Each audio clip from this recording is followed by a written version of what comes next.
Răspunsul nostru este legea. Voi ați mizat pe o variantă gândită. Trebuia să gândiți încă un pic mai mult.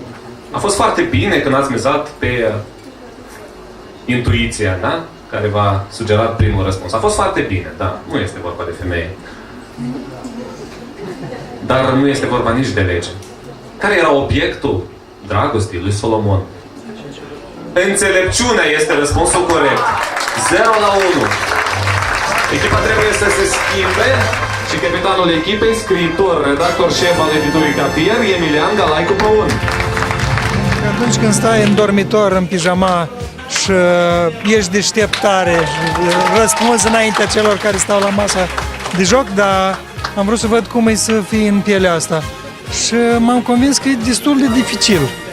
Că la câtă viață am trăit, mi se părea că nu poate să mă copleșească niciun fel de emoție. Uite că am dovedit că există o sursă de emoții. Cred că e o chestie bestială, pur și simplu, pentru că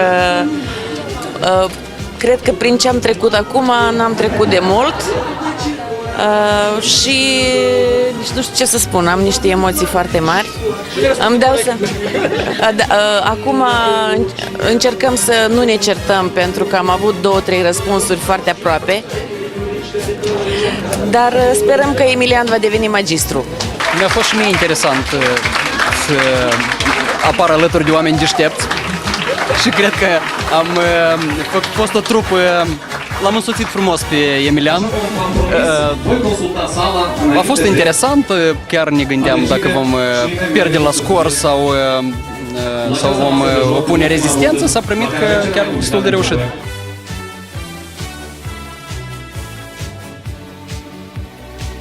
Jenny Marx, e vorba de capital. Wow! Voi așa trebuie gând să jucați întreaga toată?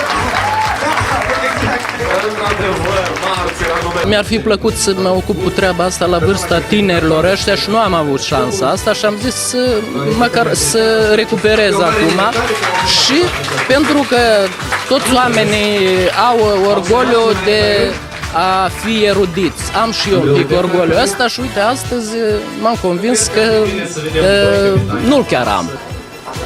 Aveți în față imaginile mai multor edificii din Chișinău. Vulcan spune gara? Da. Gotie.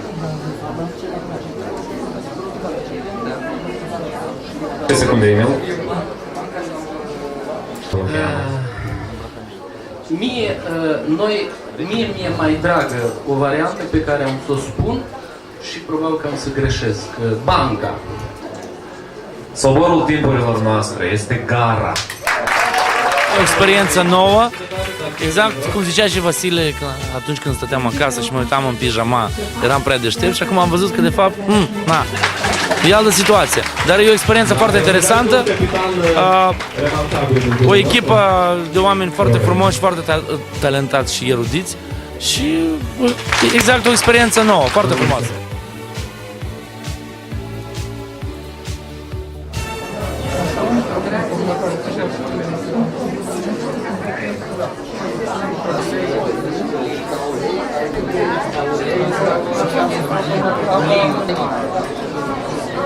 Cu puțin antrenament, cel puțin pentru a aprinde niște mecanisme de discuție. Nouă ne-a lipsit de fapt mecanisme de discuție. Noi am avut foarte multe versiuni, de exemplu cea cu Ștefan cel Mare, dacă avem încă 15 secunde, cred că ajungeam și la leu.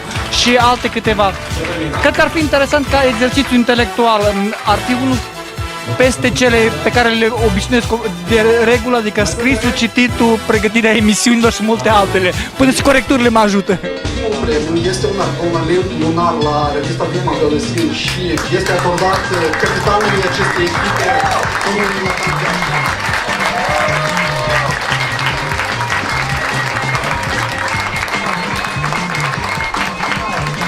De asemenea, la inițiativa redactorului șef al revistei Prima Gălăsin, domnul Sergiu Găvrăniță, se instituie un premiu pentru onestitate și cel mai vechi membru al clubului cu cele mai multe titluri de magistru, domnul Viorel Magdalea.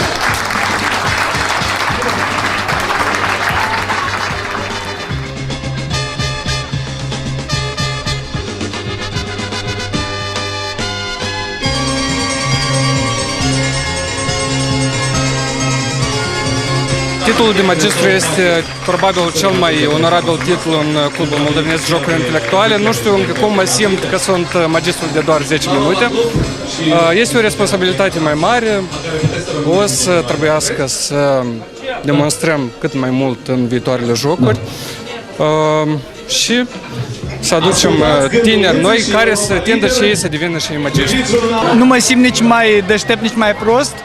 Sunt același om, doar că am un fel de satisfacție intelectuală de a fi la zi, de a reacționa foarte repede la anumite întrebări, de a scoate cumva din acest univers care se închide în această cutie craniană răspunsul corect la întrebarea binevenită. Au fost 10 ani foarte grei din perspectiva mea de organizator, dar au fost și 10 ani foarte interesanți pentru că am descoperit multă lume pe care altfel n-aveam cum să o descoper și de la acești oameni am învățat foarte mult. Și cred că până la urmă acești 10 ani se înscriu în activele, în realizările mele și ale clubului și ale tuturor celor care participă în aceste jocuri intelectuale.